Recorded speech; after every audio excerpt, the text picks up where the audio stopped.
Hello friends, welcome to my channel. Friends, આજે આપણે resin જેવી રાખડી બનાવીશું, એ પણ રેઝિન વગર. તો આ સૌથી યુનિક વસ્તુ છે અને એને તમે અપ્લાય પણ કરી શકો છો. ખૂબ જ સરસ રાખડી બનશે. તમને રેઝિન જેવી જ લાગશે, પણ રેઝિનથી આપણે નહીં બનાવીએ, ઘરની વસ્તુમાંથી જ બનાવીશું. એકદમ સરળ રીતે, એકદમ સસ્તી, એકદમ મસ્ત રાખડી બનાવીશું. જો વિડીયો સારો લાગે તો ચેનલને સબસ્ક્રાઈબ કરજો. કમેન્ટમાં કંઈક જરૂરથી લખજો કે તમને કેવું લાગે છે વિડીયો, તેથી મને ખબર પડે કે તમને મારા વિડીયો ગમે છે કે નથી ગમતા. અને સારો લાગે તો શેર પણ જરૂરથી કરજો. તો એના માટે મેં આ ગ્લિટર લીધી છે, એક રાઉન્ડ કટ કર્યું છે અને એક પેપર લીધું છે. તમે કોઈ પણ કલરનું લઈ શકો છો. એમાં તમારા ભાઈનો જે પહેલો લેટર હોય છે તે લખી શકો છો. આખું નામ પણ લખી શકો છો, ખાલી ભાઈ પણ લખી શકો છો. તમે કાંઈ પણ લખી શકો છો, તમને જે લાગે તે, યોગ્ય લાગે તે. હું અહીં H લખું છું, જે મારા ભાઈનું નામ છે, અને તેને હું પેન્સિલ વડે પહેલાં લખી નાખું છું. પછી તેને કાતર વડે સરસ રીતે કટ કરી દઈશું, જેથી કોઈને ખબર ના પડે કે રેડીમેડ નથી કે ઘરે બનાવી છે કે શું. આપણે એકદમ સરસ રીતે પરફેક્ટ રીતે બનાવીશું, જેથી કોઈ કહી જ નહીં શકે કે રેઝિન રાખડી છે કે નથી. બરાબર છે? તો હવે આપણે પેપરને કટ કરી દઈશું. એકદમ આરામથી કરીશું, એકદમ સરસ રીતે કરીશું. તમે અહીં તમારા ભાઈનું જે પહેલો લેટર હોય તે પણ લખી શકો છો. અહીં માર્કર વડે પણ ખાલી લખી શકો છો, અથવા તમે સ્ક્વેર કટ કરીને એમાં ખાલી નામ લખી શકો છો. કાંઈ પણ રીતે લખી શકો છો. અથવા તમે વચ્ચે ગણપતિ પણ લગાવી શકો છો. તમારી પાસે કોઈ નાના એવા હોય જે તમારી રાખડીમાં અંદર બેસી જાય, એવા નાના અમથા હોય, તો એ તમે ગણેશ સાથીઓ કંઈ પણ લગાવી શકો છો, તમને જે ગમે તે. અને હવે હું કટ કરીને પાછળની સાઈડ પણ પેન્સિલ વડે ડાર્ક કરી દઈશ. તમે અહીં માર્કર પેન લઈ શકો છો. મારી પાસે અત્યારે હાજર નહોતી, તો મેં પેન્સિલ વડે જ ડાર્ક કરી દીધું છે. જો માર્કર હોય તો વધારે સારું લાગે. તો બંને સાઈડ આપણે આવી રીતે બોર્ડર બનાવી દઈશું પેન્સિલથી. એક સાઈડ તો બનેલી જ છે, બીજી સાઈડ પણ આપણે બનાવી દઈશું. એકદમ આરામથી કરીશું, જેથી મસ્ત લાગે, એકદમ મસ્ત લાગે. અને આ ઓછા સામાનમાં આપણે બનાવીશું, એકદમ સસ્તી, મફત કહીએ તો પણ ચાલે. ઘરની વસ્તુમાંથી જ આપણે બનાવીએ છીએ. પણ વિડીયો સારો લાગી રહ્યો હોય તો ચેનલને સબસ્ક્રાઈબ કરવાનું ભૂલતા નહીં, શેર કરવાનું ભૂલતા નહીં, કમેન્ટ કરવાનું ભૂલતા નહીં, ને લાઈક કરવાનું તો ભૂલતા જ નહીં. અને આપણે બીજું શું જોશે? કુન જોશે. અને જે મેઇન વસ્તુ છે તે આપણે જોશે સેલો ટેપ. તો આપણે સેલો ટેપ લીધી છે.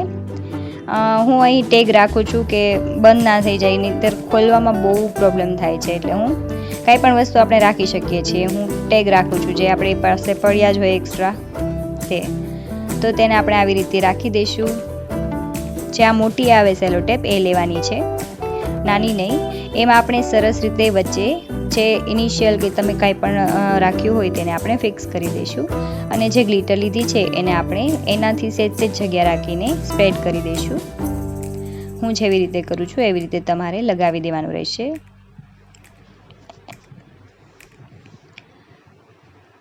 એકદમ સરળ પ્રોસેસ છે. નાના છોકરાઓ પણ બનાવી શકે છે અને આમ લાગે પણ એકદમ મસ્ત છે.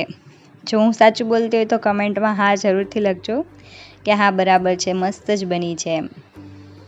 અને જો તમારે છોકરાઓના સ્કૂલના કોમ્પિટિશન માટે બનાવવાની હોય તો આ એકદમ બેસ્ટ રહેશે. એકદમ એટલે એકદમ વેસ્ટમાંથી બેસ્ટ જ છે. આપણે પછી ઉપર પાછી એના ઉપર સેલો ટેપ લગાવી દઈશું.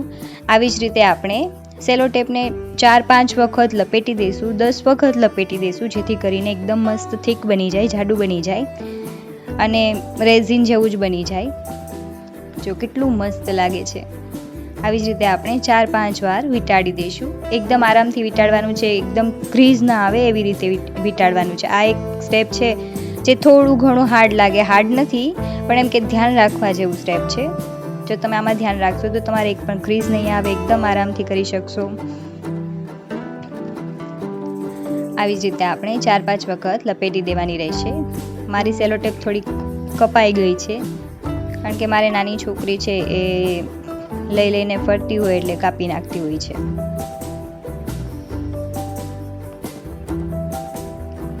આવી રીતે આપણે 4-5 વખત લપેટી દઈશું અને પછી વધારાનું કટ કરી દઈશું. તો આપણે આવી રીતે લપેટી દીધું છે. જુઓ કેવી લાગી રહી છે. હજી આપણે બાકી છે, છેક સુધી જોવો એટલે તમને આઈડિયા આવે કે એકદમ બની જાય એટલે કેવી લાગે છે તે. મારે એક ક્રીઝ આવી ગઈ છે, તમે ધ્યાન રાખજો નહીં આવે એવી રીતે કરજો. ત્યાર પછી તમારે જે શેપ કરવો હોય એ શેપનું સર્કલ ચાર્ટ પેપર ઉપર બનાવી દેવાનું, કાગળ ઉપર, અને તેના ઉપર રાખીને કટ કરી દેવાનું રહેશે. મેં પહેલેથી જ બનાવી દીધું છે. તમે આમાં સ્ક્વેર શેપ કરી શકો, રેક્ટેંગલ કરી શકો, ફ્લાવર શેપ કરી શકો, કોઈ પણ શેપ બનાવી શકો છો. તમને જે ઈચ્છા પડે તે શેપ બનાવી શકો છો. તમારે મોલ્ડની પર જરૂર નથી, કાંઈ પણ જરૂર નથી, બસ એકદમ આસાનીથી બની જાય એવી રાખડી છે. તો આપણે વધારાનું જે છે એને કટ કરી દીધું છે અને આપણું બેઝ તૈયાર થઈ ગયું છે. હવે આપણે તેની બંને સાઈડ આપણે દોરી બનાવીશું, દોરી લગાવીશું. તે પણ એકદમ સરળ છે લગાવવાની. આપણે બીજી કાંઈ ઝંઝટ તો છે નહીં. સોય દોરો લેવાનો, એમાં ઊન પરવી દેવાનો,